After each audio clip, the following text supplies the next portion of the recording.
اب اس کی پوری صورتحال جب پورے پاکستان تک پہنچ رہی ہے، ہمارے پروگرام کے ذریعے یہ پوری دنیا تک پہنچ رہی ہے، پولیس اب صحافیوں کے پیچھے جا رہی ہے۔ اکاڑا کے وہ صحافی جن کا تعلق دنیا نیوز اور دنیا روزنامے سے ہے، ان کو پولیس کی جانب سے دھمکیاں دی جا رہی ہیں کہ یہ خبریں کیسے باہر آئی ہیں، اور اس سلسلے میں تمام وہ اقدامات کیے جا رہے ہیں جو کہ میڈیا پہ اور میڈیا میں آزاد رپورٹنگ کے حوالے سے یقینی طور پہ بہت سنگین سچویشن ہے، اور ہمیں یقین ہے کہ آئی جی پنجاب اس کا فوری طور پہ نوٹس لیں گے۔ نہ صرف یہ کہ میڈیا کی آزادی بھی اس حوالے سے دباؤ میں نہ آئے، بلکہ اس سے زیادہ یہ کہ اگر یہ جس طرح کا یہ واقعہ ہوا ہے، اس میں ایک بے لاگ انڈیپینڈنٹ تھورو انویسٹیگیشن ہونی چاہیے، کیونکہ یہ 2 جانوں کا معاملہ ہے۔ یہ پنجاب میں ہونے والے 350 پولیس مقابلوں میں سے ایک اس پولیس مقابلے کی بات ہے جو بالکل بادی نظر میں ایک بہت ہی بھیانک واقعہ لگتا ہے۔ کل ہماری پوری کوشش تھی حکومت پنجاب سے اس پورے معاملے میں اپنے اس پروگرام میں موقف حاصل کرے، ہماری سر توڑ کوشش کے باوجود یہ ممکن نہیں ہوا تھا، لیکن آج ہمیں جوائن کر رہے ہیں اس پورے معاملے میں بات کرنے کے لیے۔ ہمارے ساتھ موجود ہیں معاف کیجیے گا پنجاب کے وزیر قانون اور ممتاز سیاسی رہنما پاکستان مسلم لیگ نون کی کلیدی شخصیت جناب رانا ثناء اللہ صاحب۔ بہت بہت شکریہ رانا صاحب، آپ نے ہمیں جوائن کیا ہے۔ اندھو ناک واقعہ ہے، اس کی ابتدا پرسوں رات 12 بجے ہوئی، آپ کے شاید علم میں نہ ہو، یہ لاہور پریس کلب کے سامنے ان دونوں کی اہل خانہ جمع ہوئے تھے، اور ان میں سے پرویز کی اہلیہ نے میڈیا کے سامنے 12 بجے اپنی کہانی سنائی تھی۔ ہم وہ کہانی آپ کو اس کا مختصراً سناتے ہیں اور اس کے بعد ہم آپ کا جواب سنیں گے۔ طاہرہ بی بی ہے، یہ پرویز کی اہلیہ تھی جو کہ اب بیوہ ہو چکی ہیں۔ وہ 1 بجے لے کے گیا، ہماری شہباز شریف سے وزیر اعلیٰ سے اپیل ہے کہ ہمیں انصاف چاہیے، ڈی پی او سے پوچھے کہ وہ اتنی بے انصافی کیوں کر رہے ہیں، چھوٹے چھوٹے بچے ہیں ان کو کیوں ایسے ماننا چاہتے ہیں، کوئی ماننے کی ہوگی وجہ تو ہوگی نا، بتائیں تو صحیح ہمیں کہ وہ کیوں ماننا چاہتے ہیں، وہ کیوں اتنا تشدد کر رہے ہیں۔ ہماری اپیل ہے کہ ہمیں انصاف چاہیے فوری طور، ڈی پی او جو ہے وہ پیش کرے، ادھر ہائی کورٹ میں ہی لے آئے ان کو، وہ کہہ کے گئے ہیں نا کہ ہم تشدد کر کے ان کو مار دیں گے، آج انکاؤنٹر کر دیں گے، تو ہماری اپیل ہے ہمیں انصاف چاہیے۔ میرے چھوٹے چھوٹے بچے ہیں، آپ دیکھ رہے ہیں، تو یہ چھوٹے چھوٹے بچوں کا کیا ہوگا، میں کدھر جاؤں گی اگر میرے بیاہ کو ایسے بے انصاف انہوں نے بے گناہ مار دیا تو۔ رانا صاحب، اس کے بعد ہوا یہ کہ 2 گھنٹے بعد ہمیں اطلاع ملی کہ اکاڑا پولیس نے باقاعدہ بتایا کہ ایک پولیس مقابلہ ہوا ہے جس میں کہ پرویز کو اور دوسرے عامر کو پولیس مقابلے میں سخت مقابلہ ہوا اور ان دونوں اشخاص کو ہلاک کر دیا گیا، جس کی اہلیہ 2 گھنٹے پہلے اس بات کی اطلاع دے رہی تھی، پورے میڈیا کو بتا رہی تھی کہ اب اس کو پتا ہے کہ سب کچھ ہونے والا ہے۔ کیا آپ نے اس سلسلے میں معلومات حاصل کی ہے؟ حکومت پنجاب اس جو واقعہ جو بادی نظر میں انتہائی دلخراش واقعہ لگتا ہے، اس کے بارے میں اب تک آپ کے پاس کیا معلومات ہے؟ دیکھیں کامران خان صاحب، جہاں تک شہباز شریف گورنمنٹ کا تعلق ہے پنجاب میں، تو اس میں تو کوئی شک نہیں کہ گورنمنٹ کی طرف سے پولیس کو پوری طرح سے اس بات کے اوپر زور دیا جاتا ہے کہ وہ ایسے لوگوں کے پیچھے جائے جو کہ 20-20 30-30 مقدموں میں اشتہاری ہیں، جن کے خلاف ڈکیٹی، قتل اور منشیات فروشی کے، نارکوٹکس جو ہے وہ سمگلنگ کے جو ہے وہ کیسز ہیں۔ اور جب پولیس جو ہے وہ پرو ایکٹیولی جو ہے وہ ان کے پیچھے جاتی ہے تو وہاں پہ یقیناً کسی جگہ پہ اگر پولیس کی طرف سے کوئی تجاوز ہوتا ہے تو یہ پچھلے 1 سال میں تقریباً کوئی 183 کے قریب جو ہے وہ پولیس کے لوگ بھی شہید ہوئے ہیں، اور میں یہ آپ کو پورے یقین سے کہتا ہوں کہ انہوں نے خودکشی نہیں کی بلکہ ان کو بھی جو ہے وہ ایسے اشتہاریوں نے اور ایسے مجرموں نے جو ہے وہ ان کو شہید کیا ہے۔ جو بھی پولیس مقابلہ ہوتا ہے اس کی باقاعدہ جوڈیشل انکوائری کروائی جاتی ہے، اور جوڈیشل انکوائری جو ہے وہ عدلیہ کا کوئی جج کرتا ہے، اور آپ کے علم میں ہے کہ عدلیہ اور جو ہے وہ کسی بھی حکومت یا پولیس ڈپارٹمنٹ کے جو ہے وہ متحد نہیں ہے۔ اب اس کیس میں میں اس سے زیادہ اس کے میرٹس کے اوپر بات نہیں کرنا چاہوں گا، گو آپ نے تو ایک طرف کی پوری کہانی جو ہے وہ آپ نے بیان کی ہے، دوسری طرف کا بھی ایک موقف ہے، لیکن اگر وہ موقف میں یہاں پہ پیش کروں گا تو شاید ایسے لگے گا کہ میں پولیس کو جو ہے وہ ڈیفینڈ کر رہا ہوں۔ میں ان کو بالکل ڈیفینڈ نہیں کرنا چاہتا، نہ ہماری گورنمنٹ کا یہ یعنی کبھی بھی امپریشن رہا ہے۔ اس کی جوڈیشل انکوائری کا آرڈر کر دیا گیا ہے۔ ڈسٹرکٹ اینڈ سیشن جج اکاڑا جو ہیں وہ قطعی طور پہ پولیس کے متحد نہیں ہیں۔ اگر انہوں نے اس انکوائری میں کسی کو بھی مجرم گردانا تو بالکل اس کے خلاف اسی طرح سے مقدمہ درج کیا جائے گا جس طرح سے کسی عام آدمی کے خلاف جب وہ مقدمہ درج کیا جاتا ہے اور اسے انصاف کے ذریعے میں پیش کیا جائے گا. جہاں تک ان لوگوں کا تعلق ہے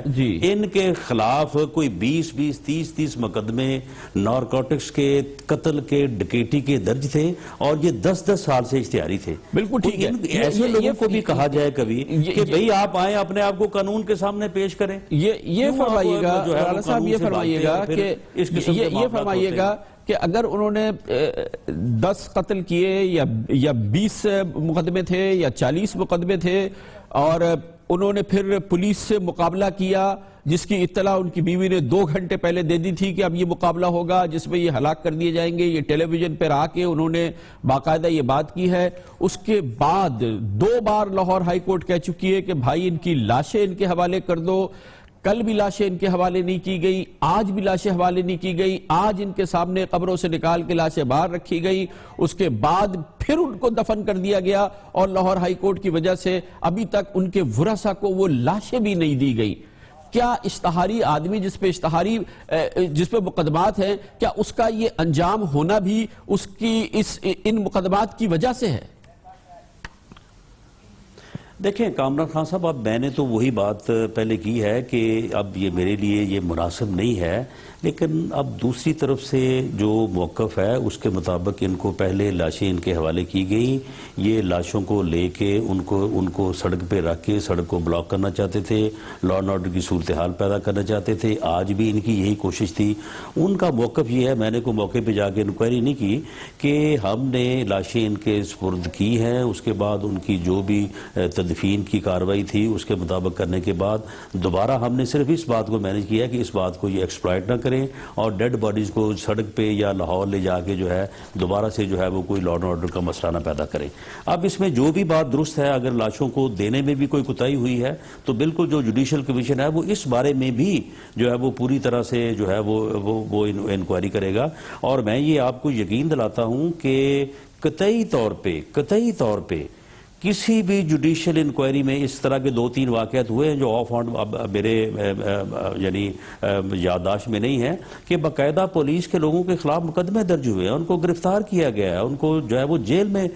ڈالا گیا ہے اور بعد میں ان کو جو ہے وہ عدالت سے جو ہے وہ سزا ہوئی ہے. یہاں پہ کوئی ایسی بات نہیں ہے کہ کوئی پولیس والا جو ہے وہ کوئی حرکت کرے اور اس کے بعد جو ہے اس کے خلاف انکوائری میں کوئی بات ثابت ہو. آپ نے